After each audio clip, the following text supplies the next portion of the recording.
Será que tem como piorar mais do que já está?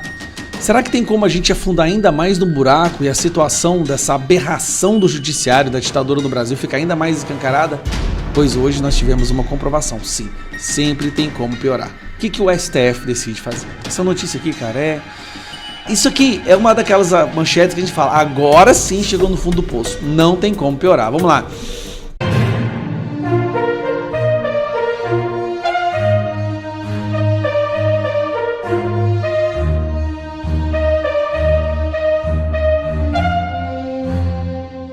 Trump quer China fora da América Latina e diz: temos que recuperar nosso quintal. É isso mesmo. O secretário de Defesa dos Estados Unidos, Pete Hegseth, afirmou que o governo Trump pretende reforçar a presença americana na América Latina. Hegseth criticou a postura de administrações anteriores, em especial do ex-presidente Barack Obama, alegando que os Estados Unidos deixaram de dar atenção à América do Sul e Central, o que teria facilitado a entrada da China por meio de investimentos e acordos com governos locais. Abre aspas. O presidente Trump disse: não mais, vamos recuperar nosso quintal, afirmou. Conselheiro de Trump afirma que Moraes é a maior ameaça à democracia. É isso mesmo. Jason Miller, ex-assessor de Donald Trump e fundador da rede social Gettr, declarou nesse domingo que o ministro do Supremo Tribunal Federal do Brasil, Alexandre de Moraes, representa a maior ameaça à democracia no hemisfério ocidental. A afirmação foi feita nas redes sociais de Miller, em reação à entrevista concedida por Moraes à revista norte-americana The New Yorker. Miller, que já foi detido pela Polícia Federal Brasileira em 2021 por ordem de Moraes no âmbito do inquérito das fake news, tem sido crítico das ações do ministro. Após sua detenção, comparou Moraes a um vilão de James Bond e criticou o sistema judiciário brasileiro por permitir que o juiz tenha poderes amplos de investigação e punição. E quem está nos Estados Unidos neste momento é Gilmar Mendes. E lá, ele abriu o jogo para surpresa de 0 pessoas e disse ter orgulho do desmanche que promoveu na Operação Lava Jato. É isso mesmo. O ministro Gilmar Mendes afirmou que tem orgulho de ter participado do desmanche da Operação Lava Jato, que ele classificou como uma organização criminosa. Ele afirmou ainda que no começo da Lava Jato as investigações estavam sendo feitas corretamente, mas que depois encontrou evidências de exageros no processo. Questionado sobre aplicar a mesma lógica da Lava Jato nas investigações da tentativa de golpe de Estado, especialmente pelo fato do ministro Moraes ser citado como vítima na denúncia, Gilmar respondeu: não há justificativa para ele ser afastado, uma vez que ele já era relator desses inquéritos e depois dos inquéritos que se agregaram. Então não se pode falar disso. Ele não é suspeito, não está impedido, não está julgando no seu interesse. Não se pode nem de longe comparar Alexandre com Moro, disse o ministro. Sérgio Moro não deixou barato e foi para cima de Gilmar. Em resposta, ele disse o seguinte: Gilmar Mendes deveria primeiro explicar as relações dele com a CBF. Ele foi perguntado a respeito pelos presentes, questionou o ex-juiz da Lava Jato, hoje senador federal. Será que tem como piorar mais do que já está? Será que tem como a gente afundar ainda mais no buraco e a situação dessa aberração do judiciário, da ditadura do Brasil ficar ainda mais escancarada? Pois hoje nós tivemos uma comprovação, sim, sempre tem como piorar. Ao longo das últimas semanas, milhões de pessoas se mobilizaram nas redes sociais para conseguirmos as 257 assinaturas da anistia, do requerimento de urgência. Milhões de pessoas foram para as ruas, celebridades entraram no jogo, Augusto Cury gravou vídeo e depois de um esforço que eu acho que nunca foi feito antes, de uma forma tão coesa, numa sintonia nos 4 cantos do Brasil, nós conseguimos aquilo que eles achavam que era impossível. Conseguimos as 257 assinaturas. Na verdade, nós já temos 267 assinaturas para o requerimento de urgência da anistia. Ou seja, já não tem como eles pararem o que já está em andamento. Hugo Mota pode até tentar atrasar, mas isso é algo que não tem como ser parado. São 267 assinaturas individuais, eu disse em outros vídeos. Não são assinaturas de líderes, mas são assinaturas individuais. O que o STF decide fazer? Essa notícia aqui, cara, não falta mais provas de que a gente vive um estado de exceção. Ministros do STF cobram o governo Lula para retirar assinaturas da base pela anistia. Ministros do STF, Alexandre de Moraes, Gilmar Mendes, a gente já sabe quais são eles, né? Barroso cobram o governo Lula. Nós estamos falando do STF interferindo no executivo para que o executivo mande os parlamentares retirarem as assinaturas de um projeto de lei que é prerrogativa nossa, dos deputados. Cara, isso aqui é uma daquelas manchetes que a gente fala, agora sim chegou no fundo do poço, não tem como piorar. Vamos lá. Integrantes do Supremo Tribunal Federal enviaram recados, olha só, parece gangsters, né? Recados a membros do governo Lula sobre a necessidade de entrar em campo para retirar votos de apoio à anistia. Mais de 100 deputados do partido da base do Lula assinaram a urgência da proposta, que tramita na Câmara. Como informou a coluna, a alta adesão de parlamentares da base ao projeto causou grande irritação ao Palácio do Planalto. Deputados de partidos com cargos no governo federal assinaram a proposta para que a anistia tramite em regime de urgência, ou seja, sem passar pelo rito de comissões da Câmara. A ministra de Relações Institucionais, Gleisi Hoffmann, chegou a dizer que acredita que... Aqui foi aquela frase da Gleisi Hoffmann, onde ela começa a admitir, até aumentar aqui um pouquinho, que como não tem como mais barrar a anistia, talvez está na hora de começar a pensar... Aqui, aumentar. Talvez está na hora de começar a pensar a liberar. Ela foi esperta. A Gleisi Hoffmann aqui foi a única pessoa que foi esperta. Na avaliação dos membros da corte, o presidente da Câmara, Hugo Mota, não vai segurar a pressão de pautar a anistia por algum tempo, apesar da urgência da proposta já ter chegado... vai segurar, né, por algum tempo, já ter chegado a 257 assinaturas. O entendimento dos magistrados é que a equipe de Lula e o próprio presidente, se for necessário, devem fazer um corpo a corpo junto a partidos. Olha o que o STF está falando. O STF está falando para o presidente o seguinte: vai lá e tira essas assinaturas. Isso é uma espécie de ameaça, né? Até o projeto ser protocolado na Câmara, os parlamentares podem retirar o apoio. Ou seja, o projeto provavelmente será protocolado amanhã, segunda-feira. Então hoje nós estamos vendo o STF trabalhando, olha que incrível, né? O STF trabalhando no domingo. Para quê? Para impedir, ou para melhor, para ameaçar deputados para que eles retirem as assinaturas. Gente, vocês têm noção do que é isso? Isso é um crime. Um crime passível de impeachment. Isso aqui, ó, lei do impeachment. Aos juízes é vedado dedicar-se à atividade político-partidária. Qual é o exemplo de atividade político-partidária? Não sei, mas talvez mandar o presidente do Brasil tirar assinaturas, ameaçar deputados para que eles retirem as assinaturas. Eu acho que isso é uma atividade político-partidária. Aí vai lá, ó. Já a lei número 1079 de 1950, lei do impeachment, diz o seguinte no artigo 39. São crimes de responsabilidade dos ministros do Supremo Tribunal Federal exercer atividade político-partidária. Exercer atividade político-partidária. O que é exercer? Vamos dar um exemplo para vocês. O que é exercer atividade político-partidária? Seria mais ou menos isso aqui, ó. Ministros do STF cobram Lula para retirar assinaturas da anistia. Isso aqui, que saiu na imprensa, é exercer atividade político-partidária. Alcolumbre, com todo respeito, quando é que nós vamos voltar a ser realmente independentes? O Congresso, deputados federais e senadores. Até quando nós vamos aceitar coação, intimidação, ameaças de um dos poderes para que seja feito apenas o que eles querem? Aí eu vejo alguns falando assim, mas isso é para não criar uma crise institucional. Crise institucional é um termo que foi forjado, né, há alguns anos. E o que significa crise institucional? Vamos explicar. Qual é a definição de crise institucional hoje no Brasil?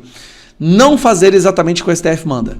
Se você não fizer exatamente o que o STF manda, você está criando uma crise institucional. Do ponto de vista a única instituição que manda é o STF, o resto tudo deve ser capacho e obediente, e se não obedecer ao STF, você está criando uma crise. A crise no Brasil é o quê? É não dobrar os joelhos, não se curvar diante do único poder que não recebeu nenhum voto.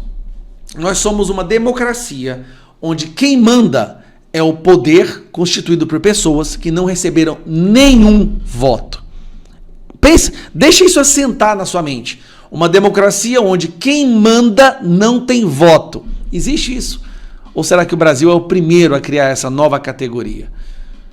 Em algum momento o Congresso vai ter que reagir para valer aos abusos e atropelos inconstitucionais, ilegais, ditatoriais do Supremo. Como o relógio quebrado acerta a hora 2 vezes por dia, e quando erra muito eu critico, quando acerta eu tenho que elogiar.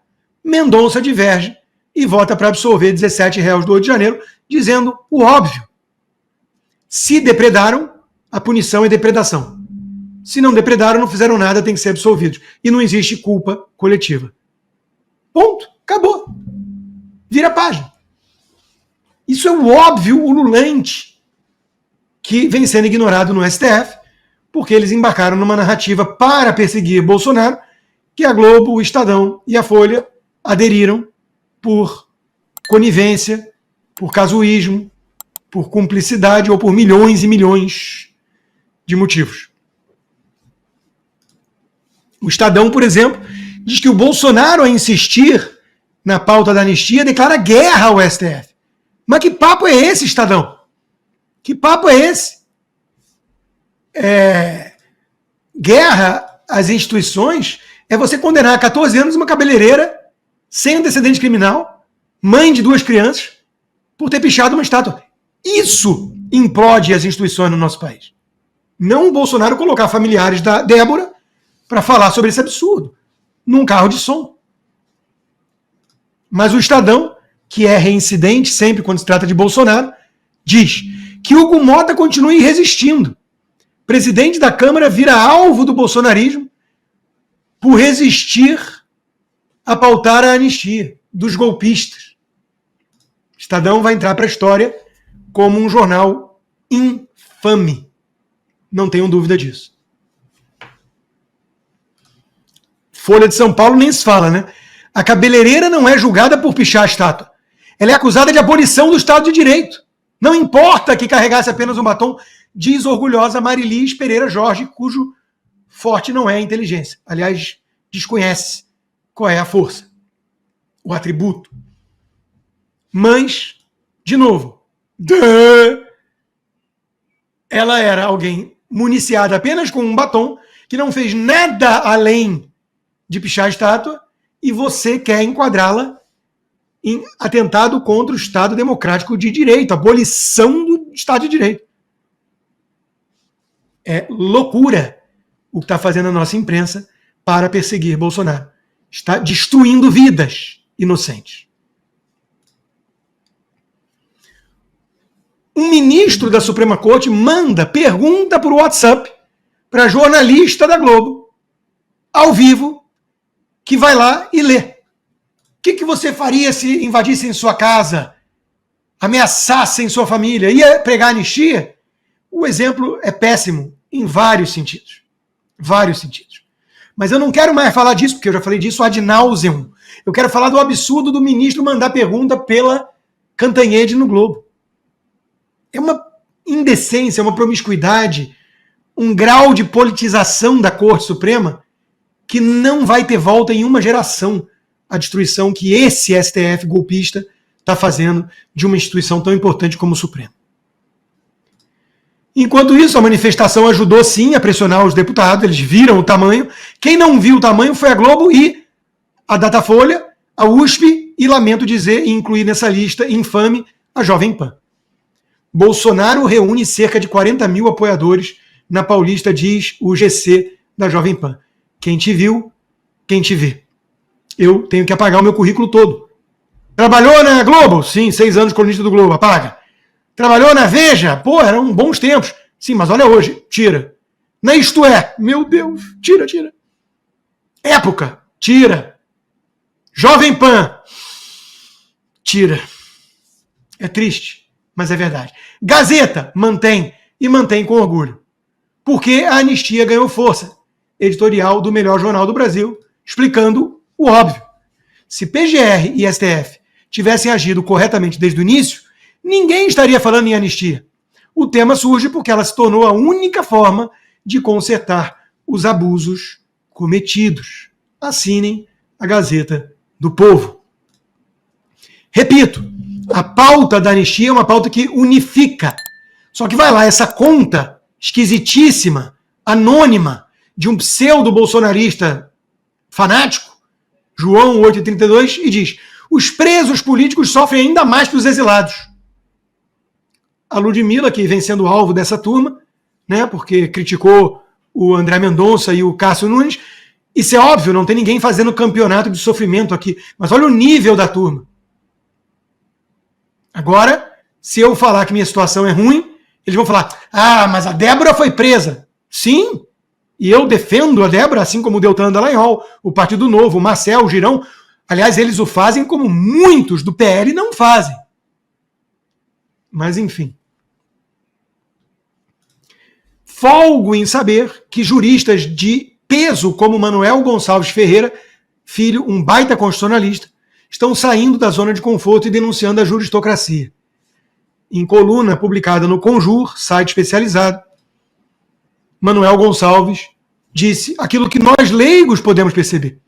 Se o Supremo pode tudo, tem a última palavra sobre decisões dos outros poderes da forma que quiser, não tem a quem recorrer. São poderes ilimitados que não foram delimitados, paradoxalmente, e deliberados pela própria Constituição.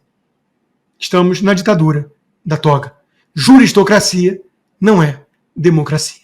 Enquanto isso, os ministros seguem usando avião da FAB, jatinho particular, como se fosse Uber. Nós estamos pagando a conta e o governo Lula ainda coloca 5 anos de sigilo, sendo que, em vários desses casos, descobriu-se, um ministro apenas viajou. Eu imagino qual. E para ver jogo do Corinthians. Mas não vamos criticar porque é antidemocrático criticar e exigir transparência dos gastos públicos. A alegação do sigilo é questão de segurança nacional. Bom, eu entendo que se falarem onde o ministro Alexandre de Moraes vai estar agora, tem até algum perigo para ele, porque ele é muito popular perante o povo que ele está protegendo e cuja democracia ele está preservando. Mas falar onde ele esteve? Por que isso seria tão perigoso assim? Detalhe, TCE avaliará se Tarcísio cometeu desvio ao usar avião. Já no caso do Alexandre de Moraes, não vai haver nem investigação, porque o Brasil é o país do duplo padrão. Se você é bolsonarista, você está lascado. Se você é tucanopetista, você está protegido, companheiro. Sobre o ensaio fotográfico e a entrevista ao biógrafo do porco assassino Che Guevara, que o Alexandre de Moraes deu a New Yorker, o que eu tenho a dizer? Ele disse, se um porta-aviões chegar ao Lago Paranoá, aí a pressão vai funcionar. Bom, se um porta-aviões americano fosse enviado para essa área do Brasil, eu iria para o Brasil mesmo sem passaporte, eu prometo. Iria de carona no porta-aviões. Enquanto isso, o ministro Alexandre de Moraes tentando se vender na entrevista como um grande defensor da democracia e na mesma semana a embaixada americana no Brasil dizendo que os Estados Unidos mantêm as fronteiras seguras e investigar indivíduos que se aproveitam do sistema de viagens, cometendo fraudes com passaportes e vistos, é algo que precisa ser feito e punido os culpados para não deixar barato. É na mesma semana que começou aqui em Tampa o julgamento do próprio caso do Felipe Martins, porque o juiz aceitou a denúncia, porque viu indícios. A chapa está esquentando. Enquanto isso, Moraes nega pedido da defesa de Felipe para acessar dados da geolocalização. Por óbvio, ele sabe que se ele entregar esses dados que ele teve acesso antes da prisão do Felipe, ele estaria provando que ele tinha conhecimento pleno de que Felipe Martins nunca saiu do Brasil. Lembrando que ele usou o pretexto da tal viagem para os Estados Unidos para prendê-lo. Ou seja, Felipe Martins ligou o dane-se, disse, aqui quem manda nessa bagunça sou eu, porque na Globo só é chamado de bagunceiro o Bolsonaro, não aquele que usa jatinho da FAB para ver jogo do Corinthians e bagunçou toda a Constituição ao julgar gente sem competência em foro privilegiado, condenando a 14 anos dona de casa com batom e por aí vai. Esse não é bagunceiro. Alexandre de Moraes também disse que os nazistas teriam conquistado o mundo se tivessem acesso ao X, ignorando, claro, que se os nazistas estivessem hoje avançando no poder e olhassem o X, o que eles fariam é exatamente o que Alexandre de Moraes está fazendo. Censurando críticos e pensando, se coçando para banir a plataforma toda do país. Sobre o ensaio fotográfico, Renata Barreto resumiu bem. Vi umas imagens do Moraes pela internet, achei que era inteligência artificial. Leve engano. O ministro foi fotografado por Fábio Sete, que depois apagou do seu Instagram as fotos, para a revista The New York. Strongman é o nome da reportagem, escrita pelo biógrafo do Che Guevara. O comunismo morreu, disse Alexandre de Moraes. Em 2025, o ministro da Suprema Corte do Brasil não se contenta em ter zero decoro, só com palestrinha, desmandos, abuso de poder. Tem que ter um ensaio fotográfico de capa e fundo vermelho. E se você não achar isso normal, você é o fascista antidemocrático. O tiro saiu pela culatra, porque eles acham que o mundo se resume a Globo, que vai elogiar esse ensaio, e nas redes sociais, que eles são loucos para censurar e banir, todo mundo ridicularizou, principalmente essa foto, porque a foto ficou esquisita, ministro. Ficou muito esquisita. Bom, pessoal, esse foi mais um vídeo. Eu espero que vocês tenham gostado. Se vocês gostaram, deixa o like aqui para fortalecer nosso canal. Logo eu volto trazendo mais informações da política para vocês. Um forte abraço, fiquem todos com Deus e até a próxima.